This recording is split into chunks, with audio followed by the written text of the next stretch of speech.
There's a strange comfort in blaming yourself. It's almost efficient, really. If it's your fault, you can file it, analyze it, and replay it at 2 in the morning. You can tell yourself you should have handled that better and call it growth. People replay conversations like CCTV footage. They look back at situations where rules kept changing and still wonder why they somehow didn't get it right.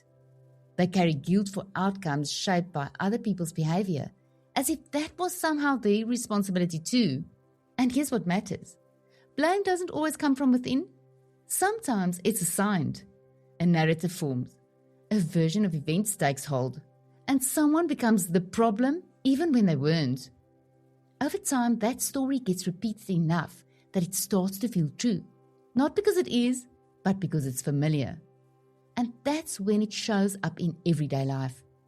We blame ourselves for work situations where rules kept changing. We carry guilt for decisions we made with the information we had at the time. We even blame ourselves for things that were never choices at all. Someone else's behavior, someone else's reaction, someone else's failure to show up. And then we wear that guilt quietly. Not because anyone is accusing us anymore, but because we keep accusing ourselves. So we take responsibility for things we couldn't have prevented. We carry blame for outcomes we didn't control. We wear guilt like it's proof that we care.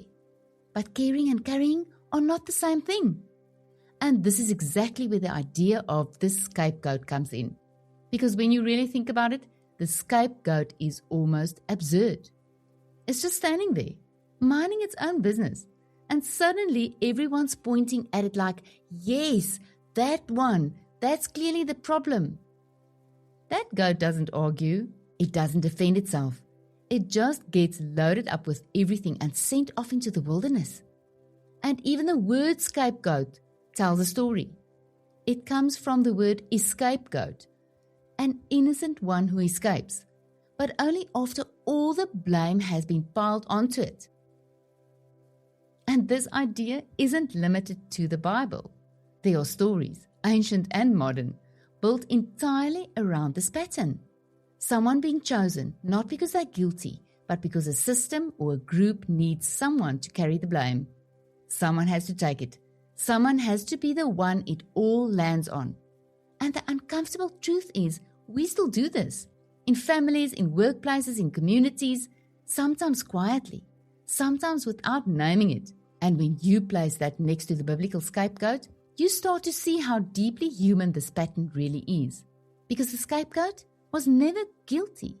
It simply carried what didn't belong to it so everyone else could walk away free. And this explains something very modern. Why people keep exiling themselves emotionally instead of living free. So if any of this is resonating with you, if you, my friend, have ever felt like the one who quietly carried blame so others could feel better, then please keep me company for a few minutes and let me properly welcome you in. My friends call me Jules, and you have just stepped into the Jules4Jesus podcast. I'm so glad that you hit play on this episode, because if you stay with me, you're going to walk away with something genuinely freeing. We're going to talk about roles we never volunteered for, roles assigned to us by others, and sometimes even by ourselves, especially the role of the Old Testament scapegoat. By the end of this episode, you will be able to recognize guilt that isn't yours, stop carrying blame that never belonged to you, and understand why freedom doesn't come from explaining yourself better. It comes from putting things down. This is a space with no judgment, no labels, no scapegoating ever. So my friend, go and grab a coffee, get comfortable, and let's talk about why this strange little goat from the Bible still matters for real life today. There's a moment in Leviticus that completely reframed this for me. Once a year, 2 goats were brought before Aaron, the high priest. 2 goats, same place, same moment, very different outcomes. Lots were cast. 1 goat was sacrificed and the other goat was kept alive. And at first glance, you might think the lucky one is of course the goat that gets released, don't you? No knife, no blood, no altar. But then you slow down. Aaron places both hands on the head of the live goat and confesses all the guilt, rebellion, and all the sin of the people out loud and places it onto this goat. Everything that no longer belongs to the people now belongs to the goat. And then the goat is sent away. Not celebrated, not protected, not followed, just released into the wilderness, left completely to its own devices. And meanwhile, back in the camp, or like we say, meantime back at the ranch, something very different is happening. Everyone's now clean, everyone's free. There's relief, there's joy. The burden has been removed, not managed, not minimized, removed. And that detail matters because the goat doesn't linger nearby. It doesn't hover at the edge of the camp. It's sent far away, and the people don't follow it. They stay where life is, where provision is, and where presence is. Scripture says the lots were cast, one for the Lord and one for Azazel. And whether Azazel means the departing goat or represents accusation and chaos, the picture's clear. The guilt is sent back to where it came from, out of the camp, gone. And here's the uncomfortable part. That goat never volunteered. It didn't deserve it. It didn't cause the mess. It just carried it. And that's where this story becomes very current, because people still live like that goat. Not because they're guilty, but because guilt was placed on them and they never put it down. They keep explaining themselves. They keep over-functioning. They keep carrying responsibility that's not theirs. And slowly, life starts to feel like wilderness living, isolated and heavy and joyless. Not because freedom isn't available, but because they are still carrying what was meant to be released. But the ritual was never the end of the story.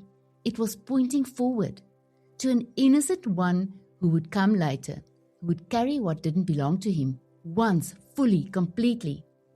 Jesus becomes the true scapegoat, the innocent one. All sin, all guilt, all blame placed on him.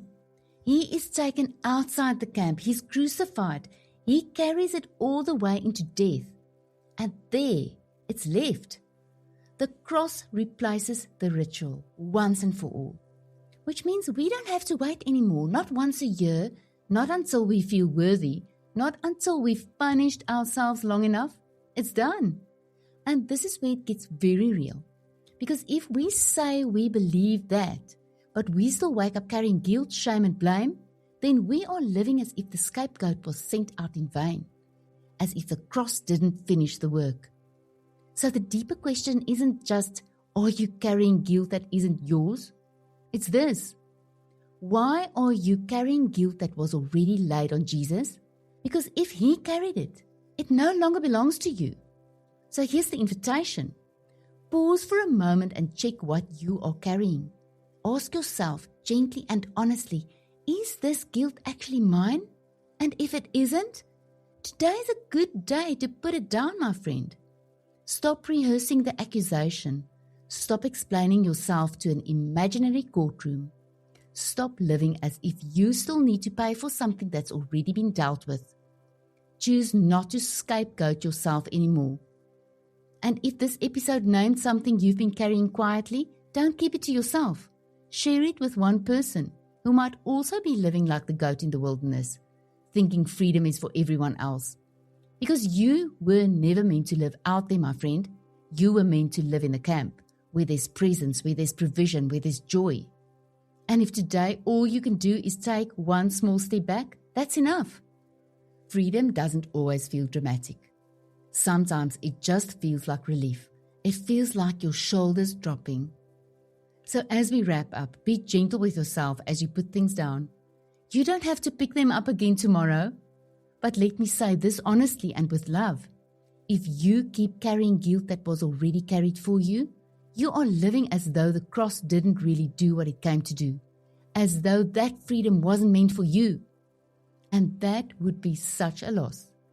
Not because you have failed, but because something precious has already been given, and it's waiting to be received by the grace of God. Jesus didn't carry all of it so you could keep dragging it through life. He carried it so that you could live free. And when you start living from that freedom, something changes. It shows. It lightens you. It brings a steadiness and a joy that can't stay hidden. People notice it, they are drawn to it, and suddenly your life starts pointing beyond itself, not because you are trying harder, but because freedom does that. So don't waste what was paid for at such a cost. Put it down. Step back into the camp. Live like someone who's actually free. And by the way, one last thing before you go. If you spot a scapegoat wandering around in your thoughts later today, don't invite it in for tea. Send it back into the wilderness where it belongs and stay in the camp. I'd love to meet you there. This is Jules and I'm for Jesus. And if you forgot, let me remind you that I truly care about you and that Jesus loves you more than you can ever imagine. I can't wait to chat to you again soon.